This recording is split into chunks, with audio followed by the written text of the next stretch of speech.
Oh, right then. Oh. Oh. Heads up, people, in the Twitch chat, and people watching this video right now.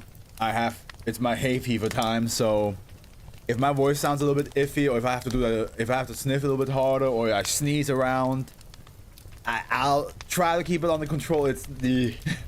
I sadly don't have any of my hay fever medication here because I completely forgot to bring it with me since I was here since, you know, February.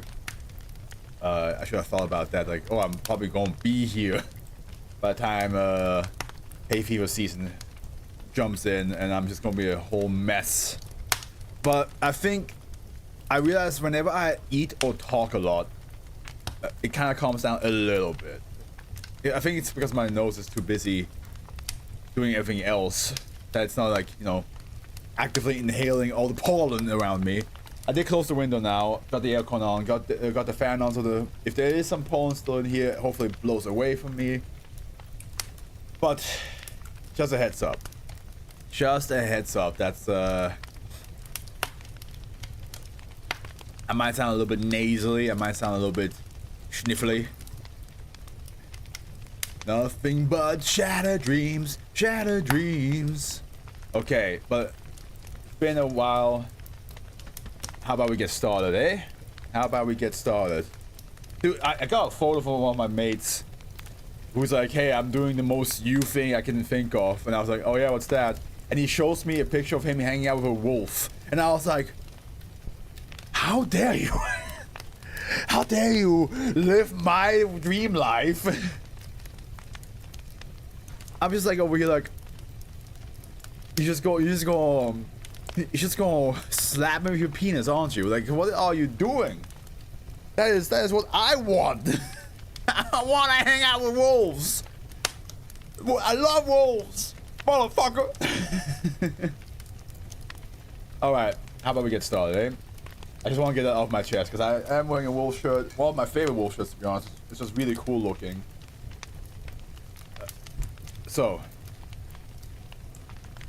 there we go. All right. Now, our first author of today is actually an author we haven't had before. Yeah, pardon me. We have a certain Dr. Connors, which I wonder, like, is this the same Dr. Connors as Spider-Man Dr. Connors? You know, the lizard. Who knows? Hello, Afro. How are you? I just told you how I am. How dare you miss that, mechanic? I'm not gonna repeat myself. We're already late. This is gonna be a long read, by the way. We have 22,000 words to read through. So we gotta go through a lot. But hey, Dr. Connors is our current author. This is the first work of theirs that we get to read, and that work is called the Gurdon Lights. I think that's how you pronounce it. I am unsure, but hey, mechanics, I'm good. I got hay fever, but other than that, I'm doing good. I'm not gonna go through everything else I mentioned before you asked me that question. There we go. Upper class Euclid. Special. Wait a minute. I just now realized Silver's not on the screen. There she is. Sorry about that. Upper class Euclid.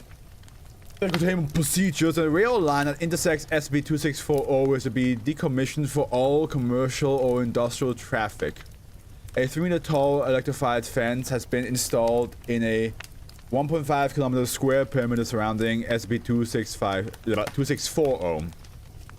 A total of no fewer than 8 Chiank/Anastasakos constant temporal sinks, exacts, hereafter referred to as exacts array, are to be placed surrounding the 5,500 meters squared area. Due to the remote location, the exacts array is to be powered by a subterranean miniaturized pressurized water reactor. The array must be failover redundant and maintained by Foundation personnel stationed on site. Then we have the Disinformation Bureau, which I assume is like part of the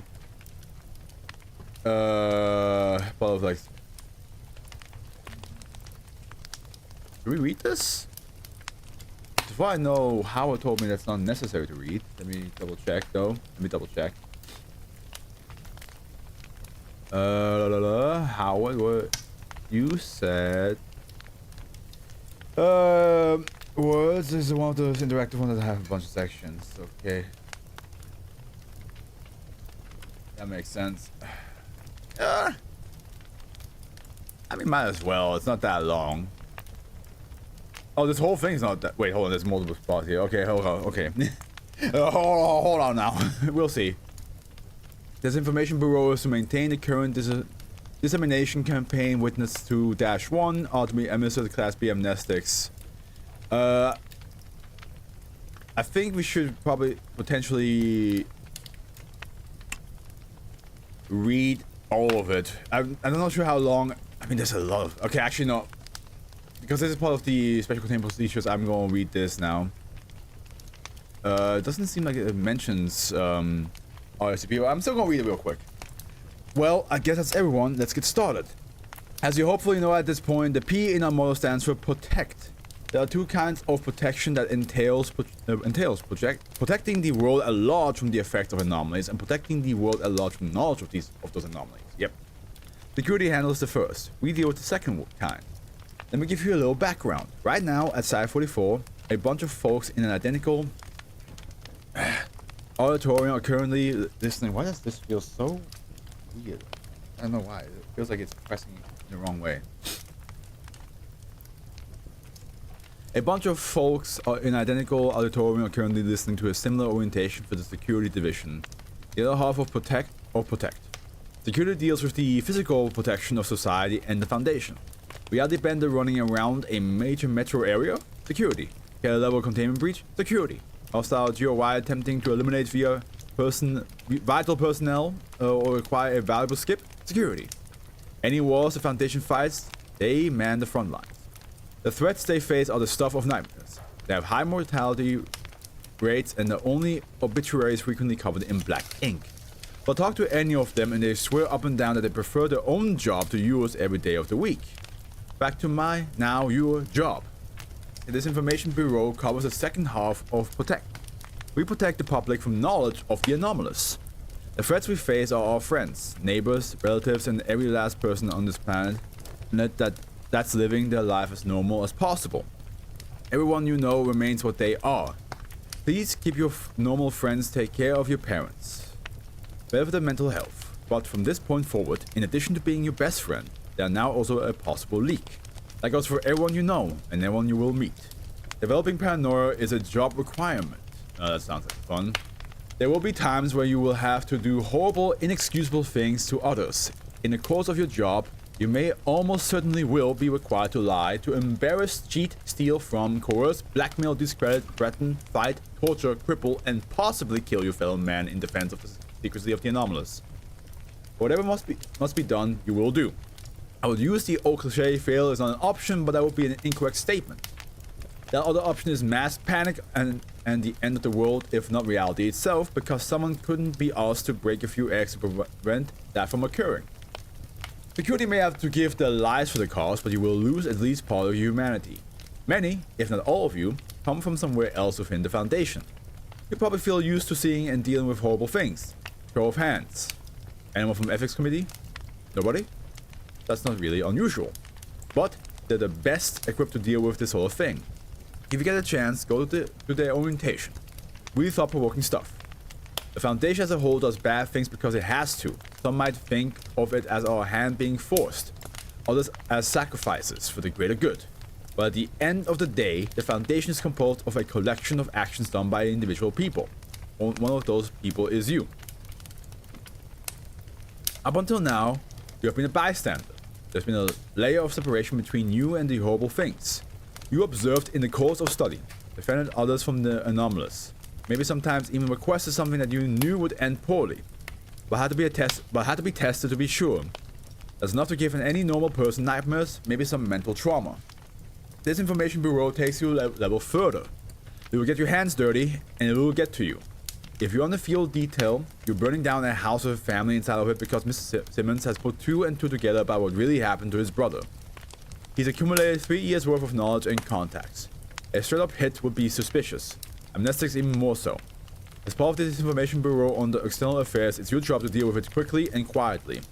It won't always be a house fire, it might be a landslide, a car accident, or just being in the wrong place at the wrong time. Okay, so that's why I was wondering what they were trying to say with this. Because I was like, it's like, isn't amnestics a thing? But this is basically a case where like the person has dug so much information out of everything and probably like saved it everywhere and maybe even shared stuff that amnestics would be too much of a weird solution. Like we're like, oh, they just forgot about everything. They just like put 3 years of research into out of nowhere. At the end, I would still argue like you could just amnesticize everybody they know, but I guess that's not what the like. It really depends. The Foundation is very like back and forth when it comes to like what do they think requires amnestics and what not. But it's also really interesting that they do have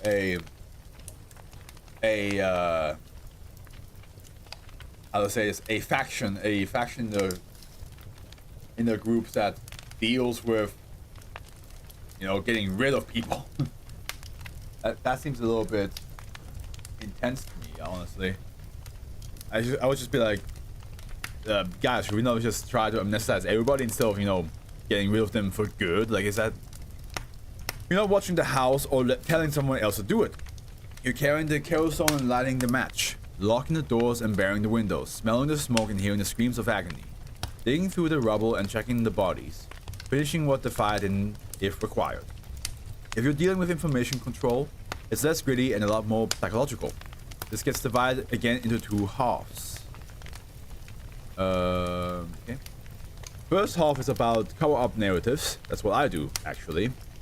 Take a situation caused by anomaly, craft a plausible story about what actually happened, disseminate. So is the Disinformation Bureau also the ones who go around being like, it was a gas leak, or there's road work ahead? I sure hope it does. So you know, like, you know what I mean? Like, are those the same people, or is this like more like a more extreme version of that? You get really good at lying. In today's world, you can usually cover things up with lone wolf terrorism, cults, that sort of deal. This sounds so bad, Jane. Maybe it isn't. All I do is lie for a living, but sure as hell gets to me. Second half is reinforcing the narrative and erasing others. That means cleaning up the scene and making it forensically match, and then dealing with witnesses. I mean, it does say sometimes if somebody like walks by and is trying to like infiltrate, either like try to stop them, and at worst case scenario like actually terminate them, right? So maybe this is also part of the Disinformation Bureau. It's like, oh yeah, they died from this and that, right? So maybe that's the part with like the landslide and the house fire, where they're like, oh shit, they leaving them alive will cause some sort of anomaly breach, some sort of like breach of information. Even with amnestics, that's why we have to make it like this. Making a blast is easy, but making them the truth is hard. Cleaning up the scene is pretty self-explanatory, but non-trivial and extremely time-sensitive. The faster it gets cleaned up, the less media exposure of genuine anomalies we have to deal with. Witnesses. Normally, amnestics can be applied. Here we go. Here's what I wanted before. If we catch it soon enough. A couple hours is the best case. They work passively within a few days. After that, amnestics create more problems rather than solve them. They probably written about it or told someone else. Yeah, okay, that's what I was thinking. Like, you know, sometimes you have amnestics for people that know about this thing for like months. Of course, the information that they have with them will be... My feet is so itchy for some reason. Information about it would be like stored somewhere else or shared around, right? Radical changes in behavior or removal of these memories will draw attention to the Foundation rather than away. People like that either need to be disposed of, which we try to avoid, pretty suspicious looking, or discredited. There are several different methods of doing so. In the modern era, it usually involves frame-ups. First path is public detraction, embarrassment. Lots of different methods there. Whole lectures, actually. Those path is government intervention. Second path is government intervention. Plan something linking them with terrorism or espionage, and whatever government is out there will quietly scoop them up and send them to prison for a very long time. For actual physical evidence, we have to explain that away as digital manipulation. The problem comes in when evidence that's difficult to tamper with comes up. Sometimes genuine Foundation documents are leaked, sometimes it's analog recordings or images. Worst case is someone uploads a cognitive hazard. Those are not impossible to deal with directly. So this is actually really good, like, page, I would say, to read if you want to, like, start with the SCP reading, and you're like, okay, how do they explain anomalies away from people in public? This is actually a good page to, like, just be like, this is how we do it. And sometimes we have to take extreme measures. So I can see why Howard mentioned I should not read this, because it's pretty much stuff we already know, especially me, after all these years. But I like reading it right now. Hold on, I've been seeing you on GG's Discord and finally can catch a stream. Hey, welcome. Welcome to Fluff. Yeah, we just started reading 2640, and I'm reading this little, like, the Disinformation Bureau, which is, if you know about SCP stuff, then I don't really need to explain what it is. If you don't, I'll let you tell me first before I start explaining. The Bureau also has a branch actively generating and disseminating bogus information around the clock. But occasionally, the public will latch onto the real anomaly in the hundreds of fakes. Of course, it always happens. Some of you may go on to work with totalitarian governments. They'd be glad to have you. A lot of the weapons research comes from us. The Foundation does a lot of testing in backwater countries. Less prying eyes, suppressed media, easily manipulated corruption, less concerns for human rights. Your job is information control in that particular country. Some countries like to put you in the cabinet, some like to keep you in the shadows. Either way, you'll be helping to enforce the will of a crackpot dictator. That's kind of messed up. Be like, oh yeah, okay, listen, we will have to aid this dictator, but like at least, you know, we're keeping anomalies a secret. It's like, oh, great. Fight evil with evil. I know a tiny bit of SCP stuff. It's creepy stories about experiments or about anomalies, right? Basically, it's not all of them are creepy. Some of them are funny. Some of them are like fantasy, mythological things. Some of them are sci-fi related. It's like anything, right? Like, if there's a genre, it exists. if there's a thing, it can exist. But yeah, we haven't read the first SCP of today yet, so you're in a good position right now. Once we finish this, so this is basically an explanation, because you know how the Foundation basically have to keep it under wraps, right? They have to like, hey, not a singular person is supposed to know about this except us. This is explaining in the more greater detail how they handle keeping things under wraps. I already know this because I've been reading SCPs for like 4 to 5 years. So this is nothing new. This is like things I already like seen before. But like, since you just came in, this is actually perfect for you. I'm super down. Thank you for the follow. I appreciate you. The Afro is with you. I'm super down. I'm just grading papers and essays. So some background stream sounds fun. Let's go. Hey, so you're a teacher. Good. Hats off to you. Hats off to you. I hope I can give you a professor and speech therapist. Hey, nice. Please don't judge my speaking. I end up stuttering quite a lot, but probably because I just try to like read fast, because I always know like I have to read 10 of these every Saturday, Sunday, and some of them are like varied in lengths. So I sometimes just end up speeding up, and then my words just kind of like. Thank you so much, but I hope you enjoy. So, where were we? Some of you may go into work with. Yeah, we read that. The job is information control. Yeah. Don't want this thing.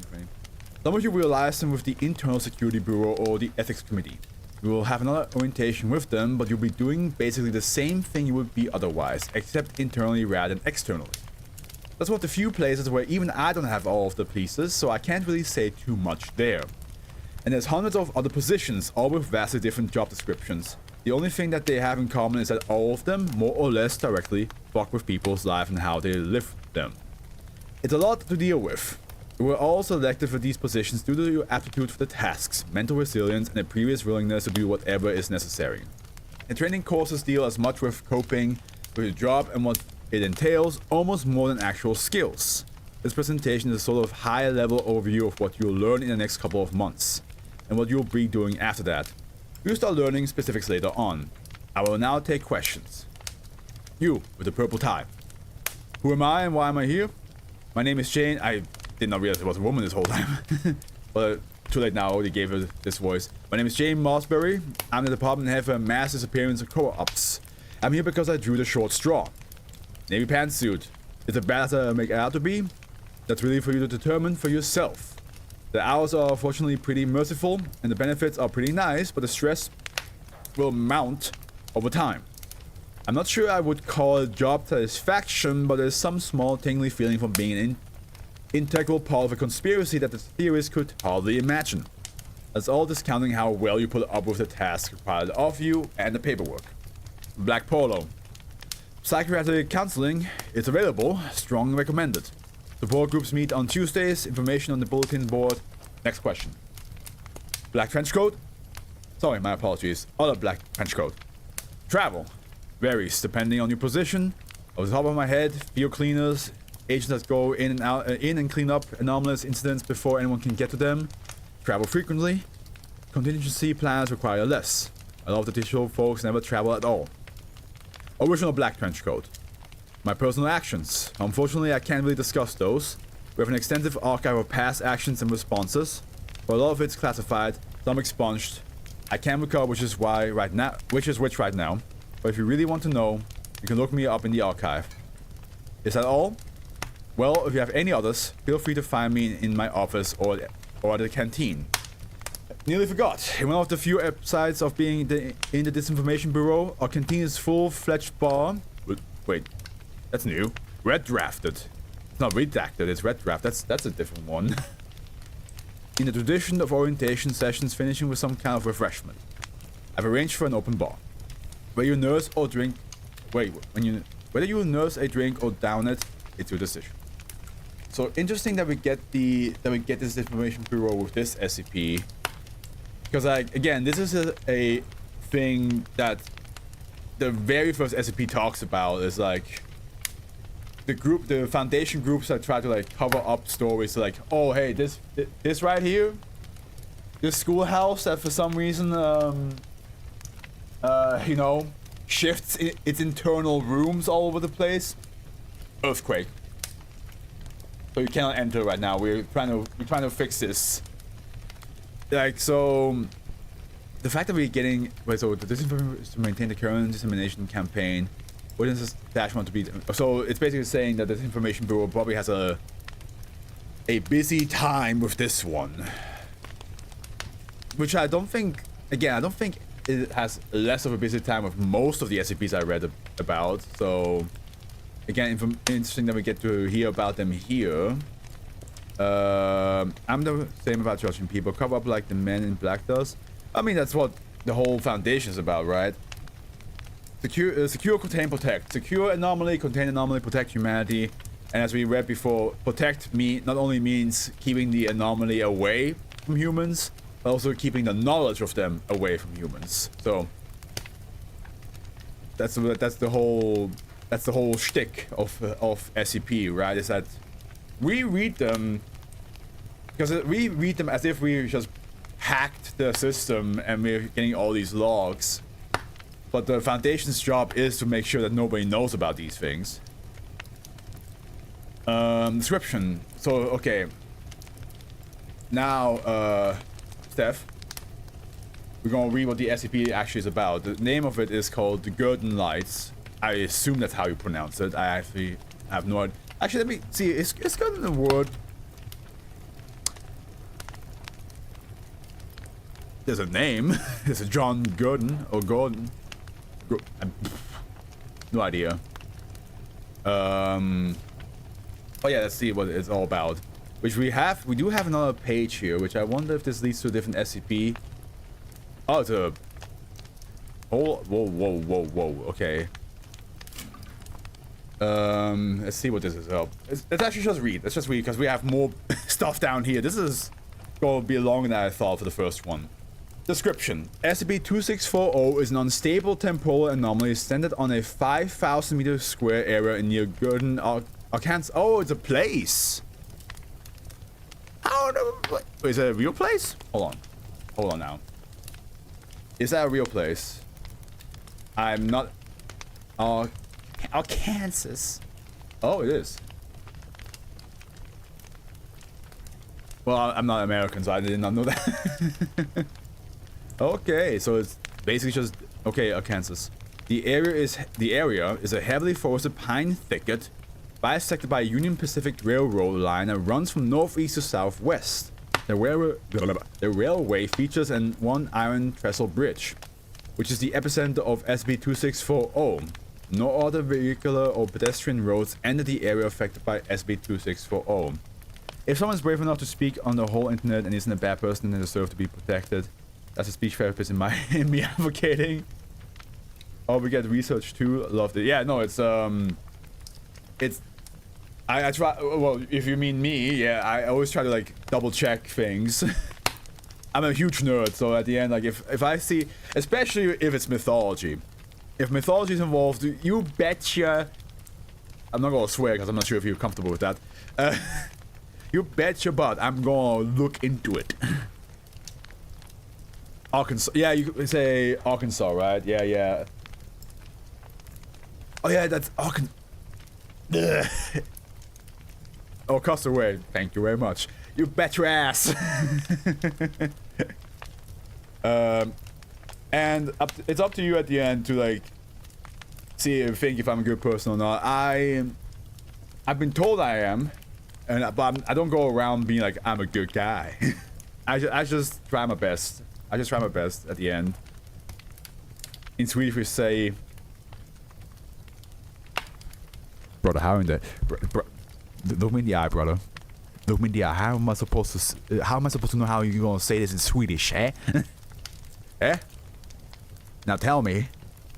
You just wrote a word down. That doesn't help me. This does not help me, brother. Okay.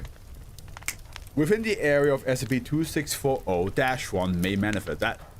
You want to tell me in 5 kilometers square, there's a chance that somewhere in there -1 may manifest. So it's not even like it might not even show up. -1 is an intangible floating orb of iridescent light that helps me with the thumbnail for my YouTube channel now. It may manifest alone or in groups. That's kind of nice. I like that. However, no more than 12 have been seen at once. It has been known to manifest at any time. However, it is much more noticeable at night, of course. The light produced by -1 varies in intensity and has been measured between 75 to 450 lux. The wavelength of the light measured between 380 to 490, and I forgot what an mm means. It appears bluish white to the human eye. -1 normally float and travel slowly, but has shown the capability to move at speeds approaching 60 kilometers per hour. That's pretty fast. Also, Steph, just for you to learn, because again, I'm not sure how much you know. There are like three main object classes. We have safe, which means that the anomaly is very easy to keep contained. Either because it's harmless, or you have to trigger the effect. Or it's just like really easy, just like put it in a locker and just leave it in there. Stuff like that, you know? That's what safe means. And we have Euclid, which means it's harder to contain it due to different reasons. In this case, with what we're reading right now, it's lights that show up in a 5,000 meter cube square. It may show up somewhere. So if that means it has a randomness to it, that's why it's a little bit harder to contain. So if somebody just bumps into these things in Gurdon, Arkansas, you can't really stop that.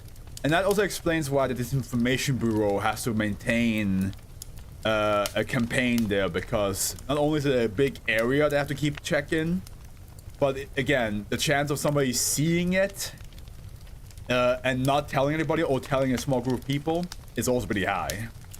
And then we have Keter, which is like either A, they're highly dangerous, as in like if they would reach out, they're like it's impossible to keep them contained because they're like that strong, or they're massive information risk. Because like the Foundation is trying to keep these things on the wraps, right? Save, friend, types 2 and 3, not friend, run away. So yeah, Keter doesn't always mean dangerous, of course, because I've learned that there's some kettles that are not dangerous at all to your physical being or mental being. But it's just that if it were to breach, there's a high chance that the entire world might find out about anomalies real fast. And there's some other ones. There's like Apollyon, Thaumiel, those are more rare. And also Neutralized is also pretty rare. But that happens more often than the other two I just mentioned. So I just wanted to tell you that real quick. What area of the world are you from? I like your accent. I don't want to guess because I'm a dumb American and I know I'll be wrong.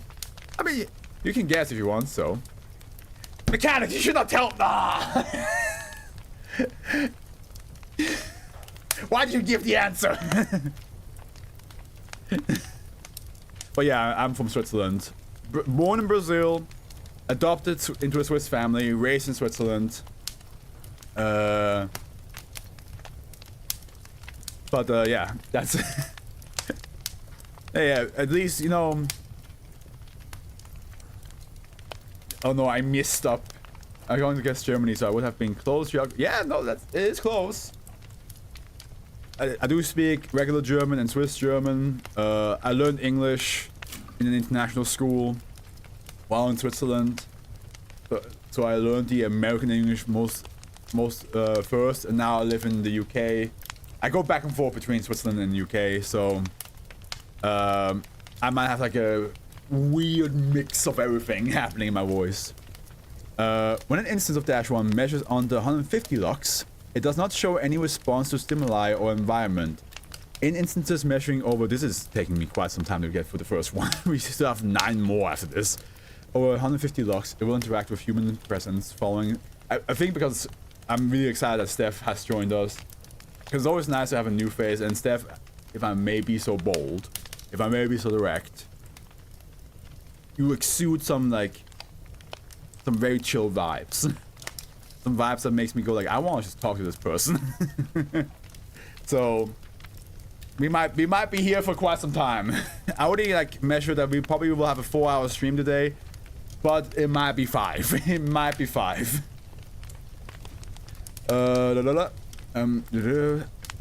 In instances measuring over 150 lux, it will interact with human presence, following subjects from a distance of no less than 20 meters and will not move closer, instead moving away if approached.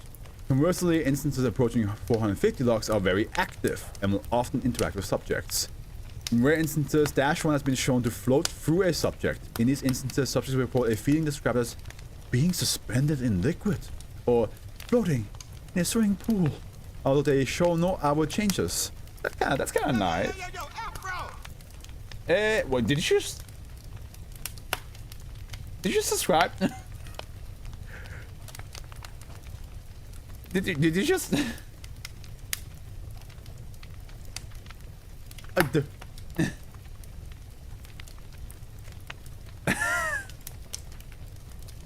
It does say here, Steph isn't cool 6 has subscribed. I can see it, right? Don't try to play coy. Don't try to be like, who did that? You did that. What? How dare you accuse me of such a thing? I'm not accusing you. The evidence is right there. That sounds like you're accusing me there, good sir. I will not stand for this. Okay.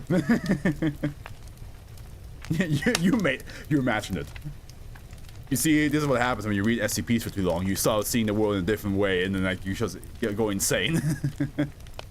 But hey, it's kind of nice that like it says like the moment the light goes through, you kind of get like a bit of a euphoric feeling. Although they show no outward changes, the feeling begins as soon as -1 makes physical contact with a subject. And passes assume dash 1 is no longer making contact. So if you touch dash 1, the little light bulb just kind of like... Sounds like therapeutic, to be honest. Now I say that.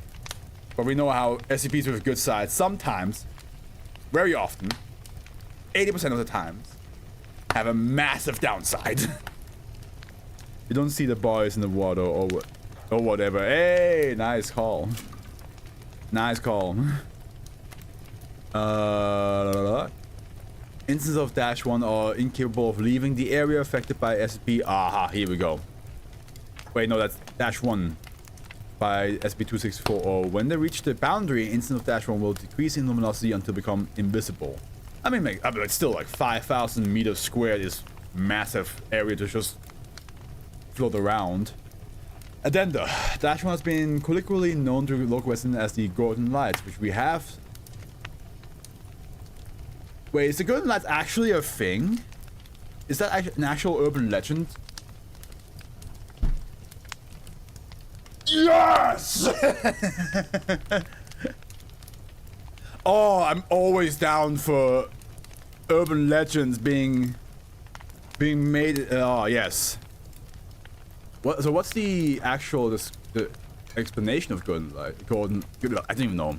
It's a mysterious floating light above the railroad tracks near Gurdon, which was the first sighted during the 1930s. Many theories and stories exist to explain the light, including one which connects in the 1931 murder of William McLean, a railroad worker. The popular local legend drew national attention in December 1984. Okay. So Gurdon. I'm just gonna skim through this real quick. Gurdon's okay, approximately. Many trace the Gurdon Lights relation to murder that took place.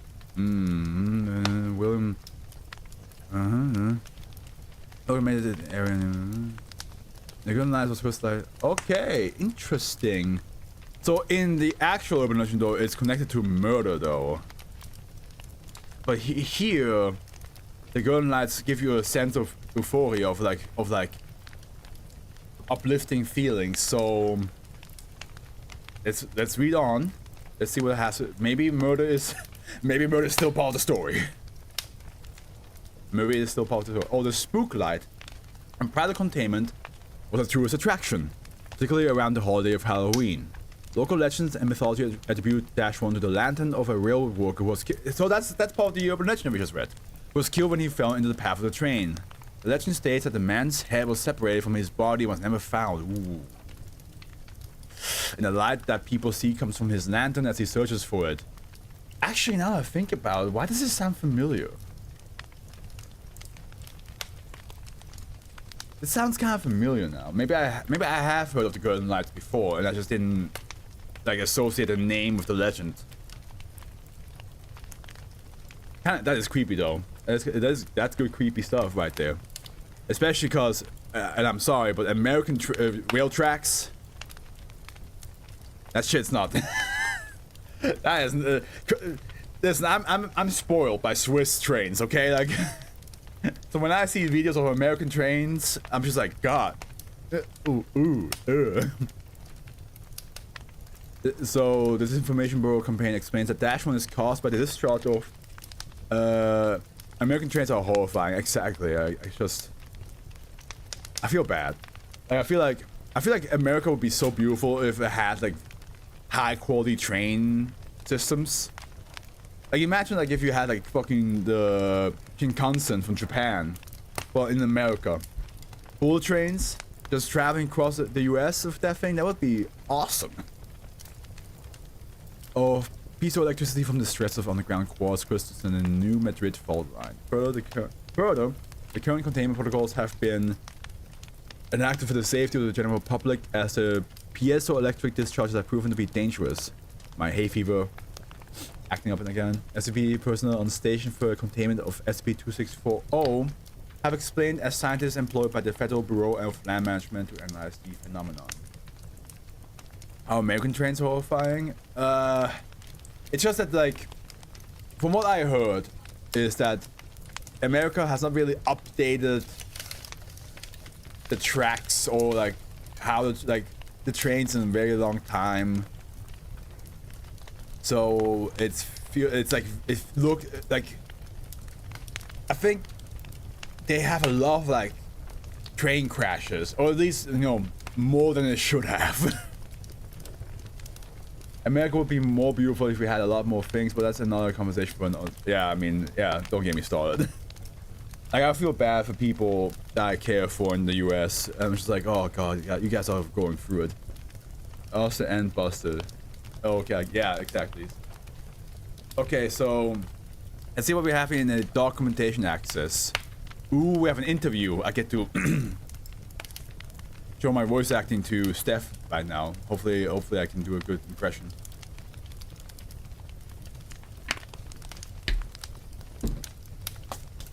Okay, experiment log record with my stuffing notes for my hay fever. It's gonna be great. Experiment log recording 3rd 17th 1982. Experiment testing shank and human levels within SCP-2640. Purpose determine the nature of the anomaly. Personnel Dr. Connors, which is the author of this SCP as well. Oh yeah, the Steph, D class. Do you know about D classes? If not, I will tell you after this section. D1423, D2435, D3578. Text up. Actually, I'm going to tell you right now because it's really short. D class are a bunch of criminals that the Foundation went to and was like, "Hey, I see you're in here for murder and sexual assault and all that stuff. And you're in for life. Do you want to come to us, do some scientific experiments, and have your license shortened, and you know, have another chance at life?" And all the criminals are like, "Yeah, that's great," not knowing that they're gonna, you know, face eldritch horrors and robots and supernatural things, and still get killed at the end of it. They get terminated anyway because the Foundation's like, "We can't let you out there with all the knowledge of what you've seen." So D classes are usually 90% of the time criminals. The other 10% are either staff members that have abused an SCP to their own pleasure, or somebody who has on purpose signed up themselves to be a D class to help with experiments because they can, maybe they're like immortal. Your sentence is much shorter if you think about it. It is. Yeah, it is. Tech staff, common radio, standard low light, body cam, young, tachyon constant, spectrometer, count counter, digital locksmeter, standard D-class control calls, handle flashlights. Okay, oh god, I don't remember what Dr. Connor sounds like in the Spider-Man movie, but I'm just gonna give him like a gentlemen, can I get a video check? Check. Yo, DJ. Check. 1, 2. Hey, Doc. We hear you. What the hell are those gadgets we're toting? They're scientific instruments. They're measuring some of the things in the environment around you. You hear that? Yo, I'm doing science. Yeah, you're a regular fucking Einstein. Gentlemen, if you could please walk along the railroad tracks. Roger, Wilco. That's good, buddy. 10-4. Janet, keep moving and keep your eyes on those instruments. So, what are we out here looking for, Doc? You might see something a little unusual. Unusual. How unusual? Nothing to be worried about, actually. In fact, you might even find it quite interesting. In a mocking tone. You might even find it quite interesting. D2435, Charlotte. You all should be in the exclusion zone right now. Can you give me some reading of your instruments? Looks like 0.32 CH? That's 0.32 centihumes. Okay. I have a triangle and 2.35 XT. Delta 2.35 X tachyons. That's pretty significant. Cool. D2435. Thought you told me to shut it. Thought you told me to shut it. Everyone, kill those flashlights and D2435. Can I have that Lux reading? Yeah, it's fucking D2435, the reading 0.2 0.23? Are you asking me? Fuck you. I'm gonna have you resigned. Is it 0.23 lux? Fucking, I don't know. D2435. You're testing my patience. What? Wait, hold on. Whoa! What the fuck is that? Instead of Dash 1 materializes 6 meters away from the group. Oh fuck, oh fuck, oh fuck, oh fuck, oh fuck, oh fuck. Jesus Christ. What in the hell? Calm down, all of you. I told you to see something unusual. Now the light won't hurt you at all. I want to get some readings, please. That's a fucking ghost. Oh fuck, oh fuck, oh fuck, oh fuck. Doc? You seeing this shit? Yes, I see it. I need you all to calm down. They don't hurt. They're just there. What does it want? I see a bunch of comments. Let me just read what you guys are saying. Voice acting skills 10 out of 10. I know, right? I really enjoys voice acting. I don't know. I don't want to go on scary mission. I'm a big baby. Hey, same. I'm black. And I watch horror movies. I'm not gonna survive. I'm a good runner, but I know for a fact in the moment I walk into a forest and I hear like a I'll be like, well, let me just grab my phone, ride my wheel real quick. They love you. I love you to my fans and family, and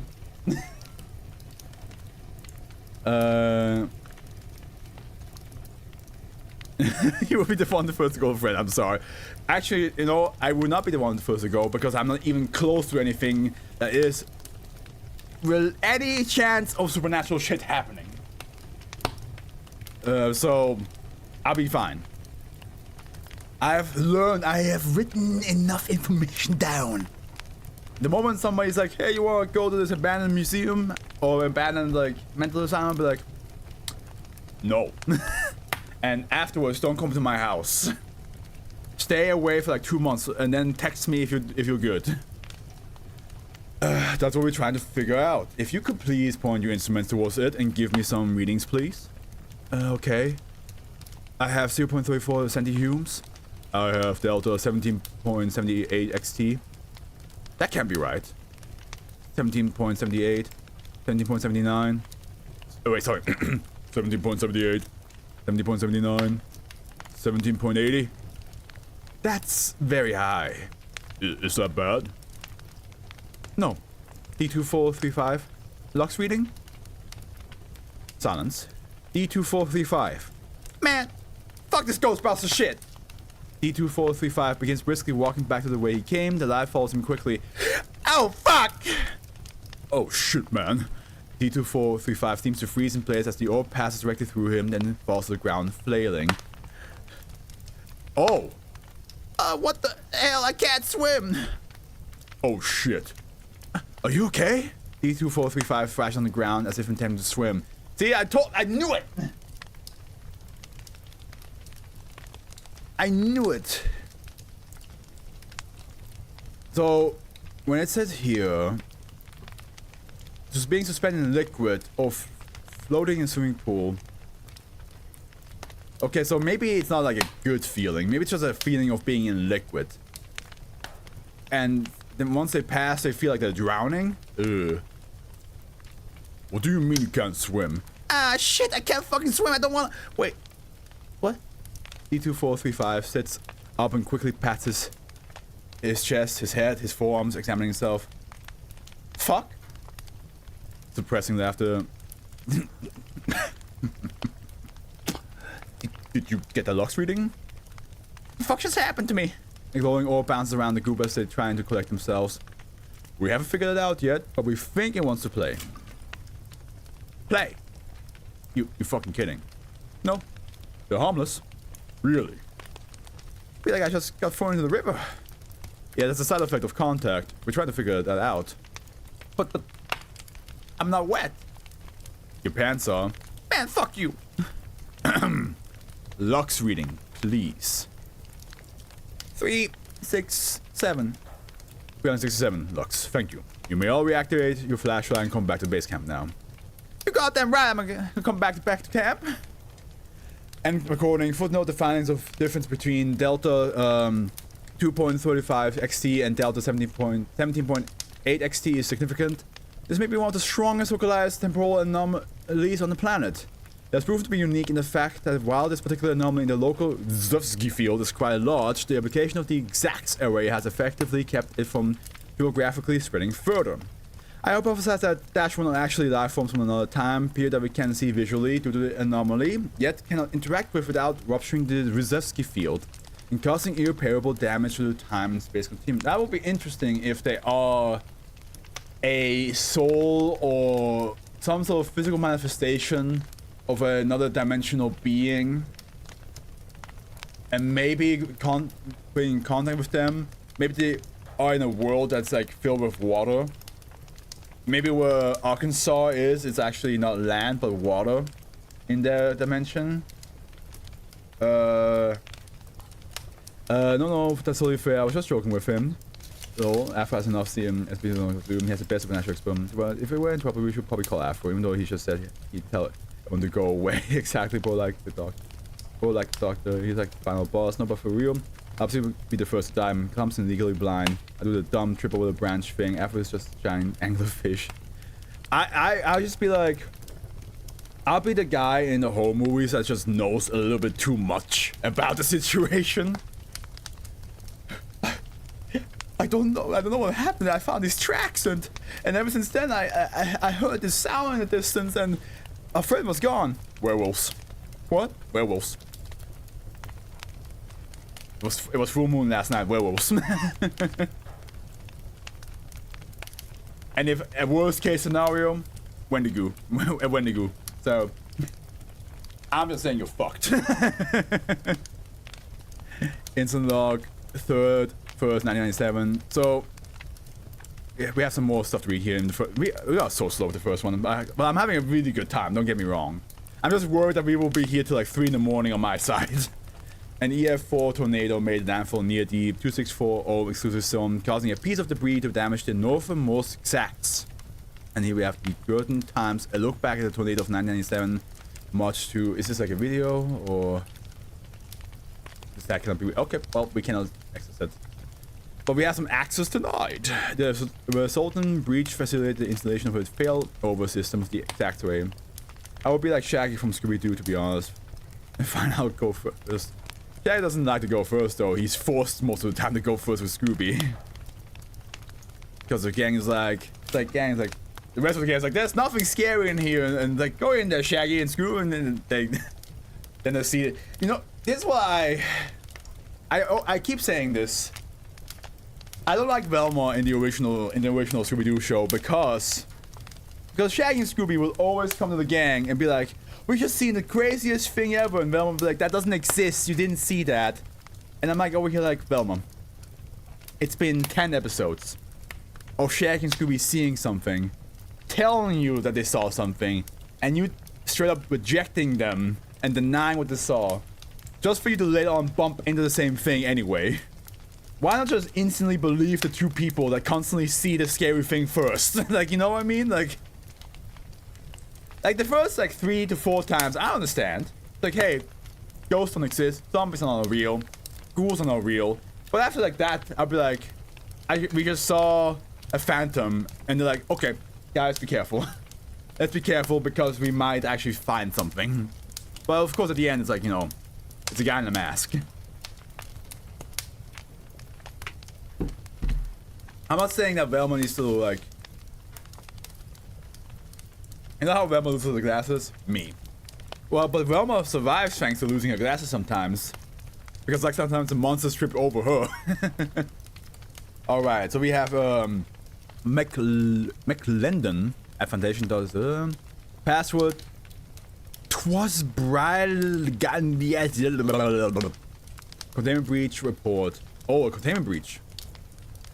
Interviewing recording Tony Hargrove, level 3, tech support staff, interviewer.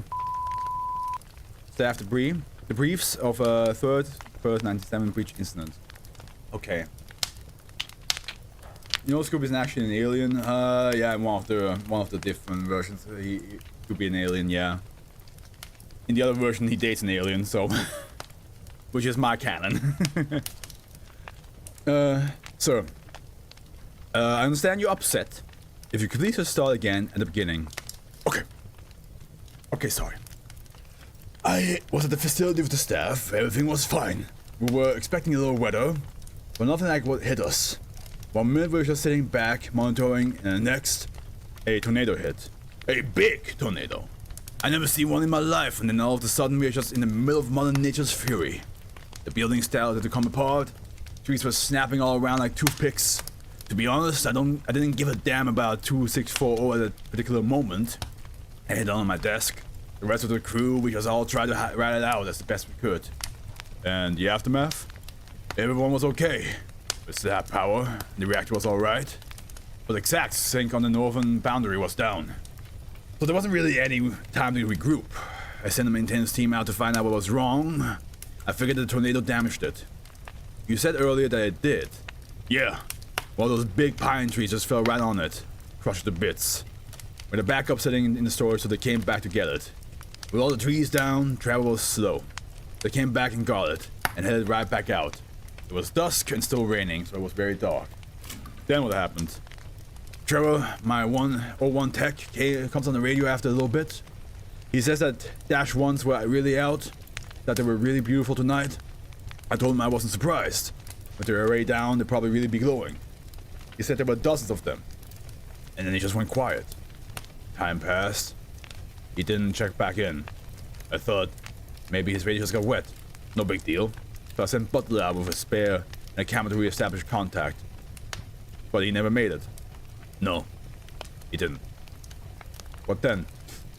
My hay fever, that's what's then. I had this feeling that something was wrong. That feeling in your gut that tells you to hunker down, stay put. Pardon me for burping. It was boiling up in my gut, like a red-hot coal. But I ignored it. I pushed that down, I grabbed the flashlight and radio, headed out into the storm to find out what's going on. I got out the door and took 3 steps before I even looked up. There were hundreds, maybe thousands of them, floating everywhere, near the ground, the sky. It was one of the most surreal things. I could barely process it. The rain was shimmering, light refracting in 1,000 liquid prisms, dancing across this ravaged forest. Have you ever seen one of Dash 1s? No, I haven't. No picture, no video could ever do them justice. I find it hard to find the words to adequately express. Pure orbs of beautiful, iridescent, shimmering light. They float, they dance, they chase, and then just fade away. We all sat around and guessed as to what they really were, but no one knew. Trevor always said they were angels. We had an angel SCP last time we read, so... And that was... Those guys are dead, because the Foundation killed them all. But, others said spirits. Dark Connor said they were the really scattered reflection of time-traveling observers. That last one was always made me wonder what they were observing. That lit up what should have been a pitch-black night. I didn't need a flashlight. I picked my way across the terrain, climbing over fallen trees, one after the other, and tried to get to the railroad tracks.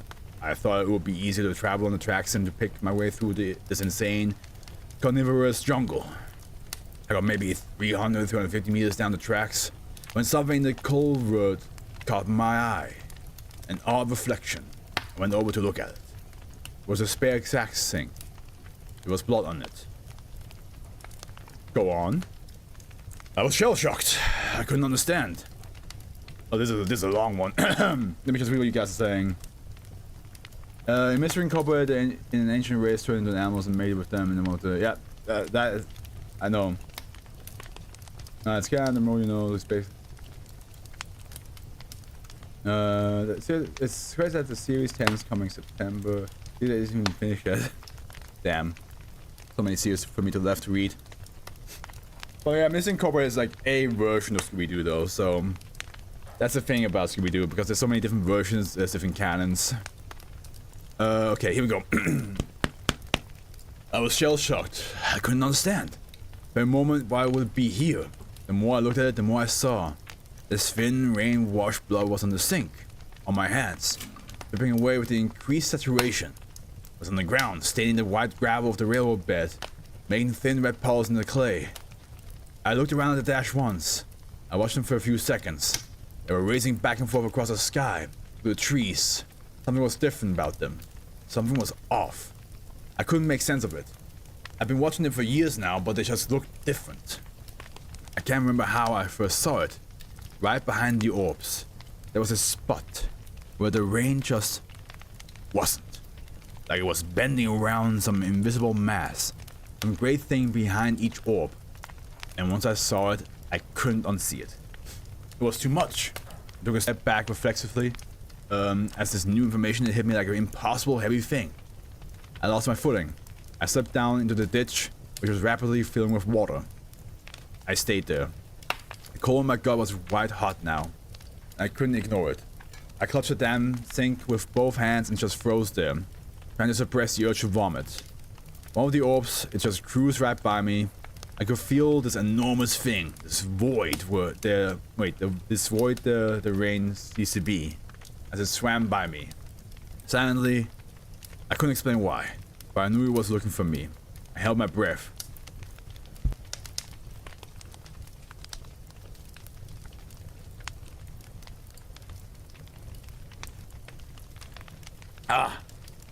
Sorry. Still as I could, I told myself, don't move. Don't fucking move. It hung in the air next to me, turning, searching, like a shark circling in a cloud of blood. Then, just as silently, just as smoothly, it started gliding away into trees. Not me holding my breath too. Were you about to sneeze as well? I waited for it to get 20 meters or so away before I let myself breathe again. I think that's when I knew. That's when I knew that dash ones weren't what we thought they were. No, it was for dramatic effect. Not even close. That's when I knew that Trevor and Butler, they didn't make it. Couldn't have made it. They were hunting us. Had been hunting us. And we never even knew. The one thing that had been keeping them at bay while we were testing was this array. I had the sink in my hands. I knew then I had to go to get to the northern point and get a sink online. So are they like almost like light shark, like orb sharks, and then kind of like floating in the air trying to look for you to eat you? Because that's what I'm getting out of this right now. I crawled like a goddamn soldier through the ditch for hours. Anytime one of those things floated within 50 meters of me, I froze, held my breath. I practically willed my heart to stop pounding for fear that they would hear it. I just moved when I could. The sun was rising before I finally got there. So this SCP is based on the urban legend. Well, the urban legend shows that like... The urban legend is that the light is a soul of someone who got murdered. Well, who died because they got decapitated by a train. This is not the same thing. Because now the orbs are hunting people. Almost like shark-like, as it was described before. And there's thousands of them now. God damn it. Ah. The old thing was completely crushed. The power cables and the Tricon connectors were still there. And still intact. I put the exacts into place, powered up and waited, praying for the array to do its work. I sat and watched the glowing orbs as the rain stopped, skipping through the sky by the thousands for miles and miles. If this didn't work, well, it did. It did. I could see the things fading out of existence as the hum from the sink grew louder. The Tuzeski field was shrinking again, back into containment. Without a sound, the orbs just vanished. Like they were never there to start with. End recording. Closing statement. The containment breach led to the fatalities of 4 Foundation personnel and 6 civilians. The tornado has been used as a cover story for civilian fatalities, and the witnesses to the true nature of Dash 1 have been administered B-class amnestics as per protocol. Staff amnestics is basically like, you know how in Men in Black they have the light thing to make you forget what you just saw. Amnestics is a similar thing. It's like a drug-like substance that they inject into people, and depending on the class level, is the well, depending how long you've been what's it called? Not infected, but like depending on how long you've been in contact with the SCP, the higher the amnestics class will be. So A is like if it's like freshly new, you just saw it. And then B is like if you have some more knowledge behind it, and so on and so forth. Mr. Hargrove has requested reassignment and amnestic treatment. Reassignment and counseling treatment is approved. Amnestic treatment is pending approval by the ethics committee. Footage recovered from Mr. Butler's camera was damaged. Foundation tech staff are currently trying to recover the data. Knowing what we know now, it's easy for us to point out that the exact array must stay up on the maximum and our maximum power of fail-safes in place. The veil alignments term is very thin here. If it were pierced, we quickly find that the Dash 1 wouldn't be our worst problem. We would have more trouble with Gurdon, Arkansas, and possibly the entire southeast US suddenly finding itself on the bottom of the ocean floor.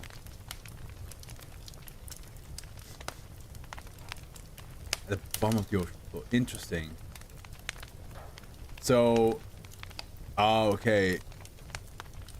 So, there's I understand most of it, but there's still a couple questions, of course. This SCP is actually an anglerfish. That's what I think it is. Yeah. It's very much an anglerfish type SCP, where like you get attracted towards the glowing orb, and once you touch it, it seems like it teleports you, or it makes you at least feel like you're in the water. But it does say, it did say at the end, like, oh, we have to be careful so that nobody's ends up at the bottom of the ocean floor, which makes me think like maybe it makes you like, it does teleport you to the ocean in a way and shrinks you down so that an anglerfish can eat you. And that also explains why there's like occasionally like it explains why at night you can see them better, because of course light. And anglerfish are also deep down in the depths of the ocean. So yeah, I would say it's definitely like an anglerfish type SCP. And it would explain, because remember what it said? It said like, oh, in the rain they saw behind the orb an area where the rain doesn't fall. That probably looked like a fish to him. So it's a fish just floating around.